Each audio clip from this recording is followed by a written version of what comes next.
Salam alaikum mes frères et sœurs maliens, maliennes, maliens en union avec moi. Son carême. Salam alaikum.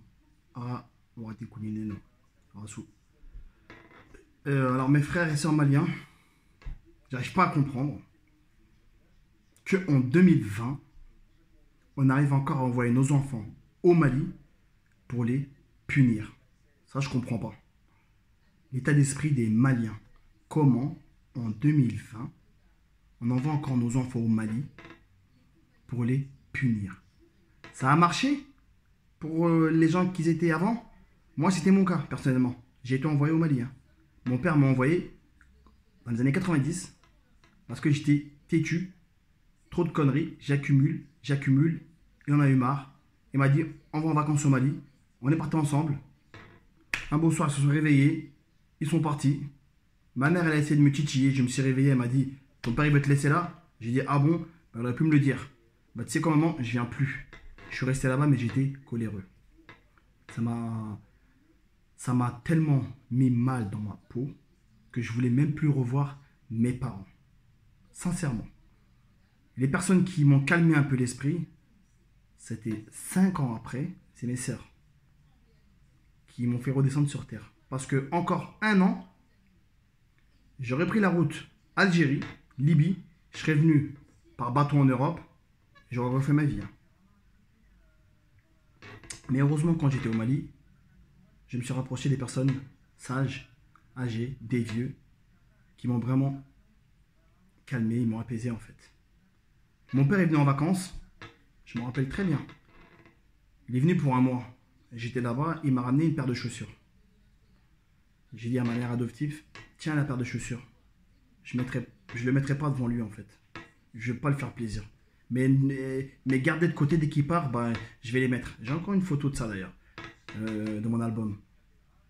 Bah, j'ai pas mis devant lui. Il venait en vacances, il est venu je crois pendant un mois. Je me suis assis à côté de lui qu'une seule fois. Je suis parti. Parce que s'il m'aurait dit honnêtement, mon fils, je veux que tu vas au Mali, tu restes un peu là-bas, t'apprends, tu vas faire les cours, t'apprends, parce que j'ai pas envie que tu grandisses. Ici, la façon dont tu es en train de partir, ça me plaît pas. Va dans ton pays, regarde, observe, apprends, et tu reviendras plus tard, je viendrai te chercher, et tu vas voir, tu vas te sentir mieux. Il m'aurait dit ça comme ça, sincèrement, j'aurais accepté. Bah la preuve, il est parti, on est parti, il m'a laissé là-bas. J'aurais pu venir, pleurer, agripper ma mère, non maman, non, non. Mais j'ai dit non, laisse. J'ai dit à maman, je viens pas.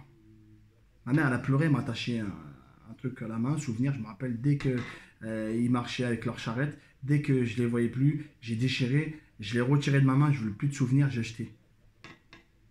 Mais est-ce qu'on est tous pareils? Non. Moi, c'est pas à ce moment-là que j'ai appris. À ce moment-là, j'ai connu les gens, mais j'ai pas appris. Lorsque je suis venu en France, en 96,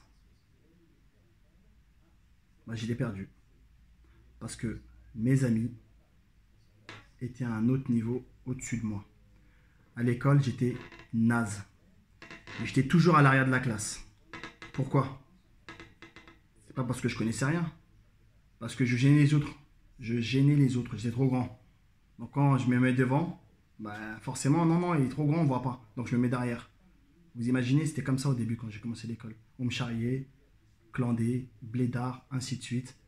Voilà, donc pour retirer ce surnom, bah, il a fallu que je me tape avec des gens, que vraiment je fais la gueule, que pas mal de choses.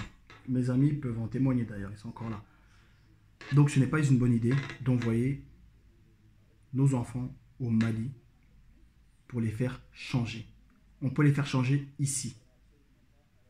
Il y a les sœurs, il y a les frères, il y a les amis, il y a les cousins. On est nombreux pour ça. L'enfant, il va changer. Il faut juste le comprendre. Chercher. Moi, mon cousin, j'ai un cousin dans le 94 à Villeneuve. Son père, il a vu là où il grandissait, ça lui a pas plu. Il a dit, mon fils, va faire des études au Mali. Il a envoyé son fils faire des études au Mali, dans des bonnes conditions. Le fils n'a pas refusé. Il était heureux. Il a fait ses études. Il est venu en France d'ailleurs. Il est ingénieur aujourd'hui.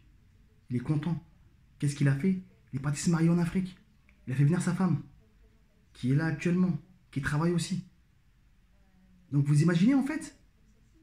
Mais il y a plein de gens qu'on a envoyés au Mali pour qu'ils apprennent. Tenez, tu fais des bêtises, va là-bas. Qu'est-ce qu'ils font? Ils deviennent sages. Ah d'accord, en fait, parce que je fais des conneries, tu sais quoi? Pendant 2 ans, ils vont rester niet, sages. Mais qu'est-ce qu'ils ont en tête?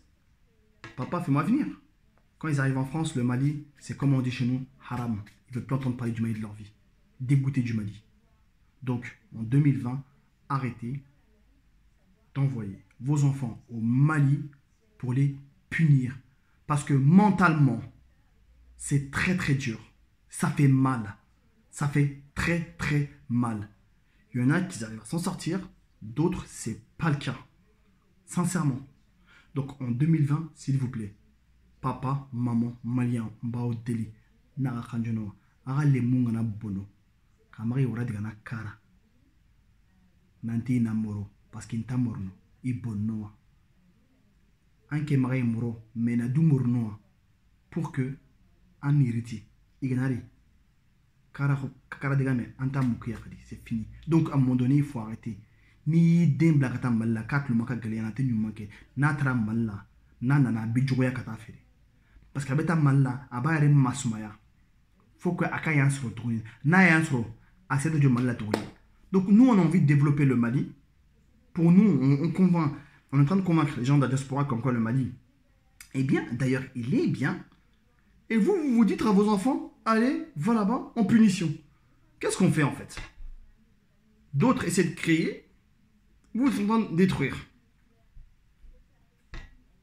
D'autres mettent de l'eau sur l'incendie et vous mettez de l'herbe. On ne peut pas comme ça, mes parents. À un moment donné, on est en 2020. C'est fini ça. C'est fini. Le Mali doit avancer. On a pris notre indépendance. Il faut défendre notre indépendance. Ce n'est pas uniquement le gouvernement. C'est tout le monde. Le gouvernement a pris son indépendance parce qu'il était sûr du Malien. C'est qui le Malien? C'est nous. C'est vous. Donc maintenant, il ne faut pas regarder uniquement le gouvernement. Il faut regarder tout le monde. Il ne faut pas dire, ouais, on a pris notre indépendance, ouais, mais le gouvernement, il ne fait rien. Non, il ne peut rien faire tout seul. Non, tout seul, il ne peut rien faire du tout. Le gouvernement a pris son indépendance parce que le gouvernement a eu confiance aux Maliens. Il s'est dit quoi? Le Mali est un peuple de travailleurs, on travaille. Alors on peut prendre notre indépendance, on peut travailler, on peut créer de l'emploi chez nous. Donc il faut le faire. Il ne faut pas décevoir ceux qui sont battus pour nous. Il y a des gens, il y a des gens qui ont crevé la dalle pour notre indépendance. Si aujourd'hui ils sont en train de voir tout ce qui se passe, tu ouvres leur tombe, une journée ils voient ce qui se passe, ils vont dire remets-moi dans ma tombe. C'est comme ça. Donc le Mali n'est pas terre de punition pour les enfants. Bien au contraire. Il faut leur montrer que le Mali est l'avenir, que c'est leur pays, que c'est là-bas qu'il faut développer, que le Mali a besoin de nous. Si on est né ici, c'est forcément pour une cause. Donc cette cause est de aider notre pays à sortir du lot, à faire partir des grandes nations et à créer ces emplois. Parce qu'aujourd'hui, toute cette crise, toute cette politique, tout ce système qu'on a, c'est parce qu'on n'a pas d'emploi pour les Maliens. Il n'y a pas d'emploi, on dépend des autres pays. Ok? Les vivres viennent d'ailleurs pour les Maliens. Donc tant qu'il y aura cela, on n'avancera jamais. Tout ce que j'ai à vous dire aujourd'hui, c'est ça mes frères et sœurs. Vos enfants, ne les envoyez pas au Mali. Parlez avec ici, il y a des gens pour ça. Il y a des gens qui comprennent. Il y a des imams qui peuvent leur parler à tout le monde en fait. Tout le monde peut parler. L'enfant, il va changer à un moment donné. On a vu des gens, des fouteurs de merde. On dit, lui, il va mourir en tôle, il va faire ceci. Mais non, c'est lui qui est devenu le plus généreux du monde aujourd'hui. Celui qui était calme, qu'on a dit, ah bah lui, il est calme, on va le laisser. De toute façon, il ne fera rien, il est calme. Bah, c'est lui qui est devenu le plus dangereux. Donc, ça ne se passe pas comme ça. Il faut communiquer, les Maliens. On a pas mal d'enfants.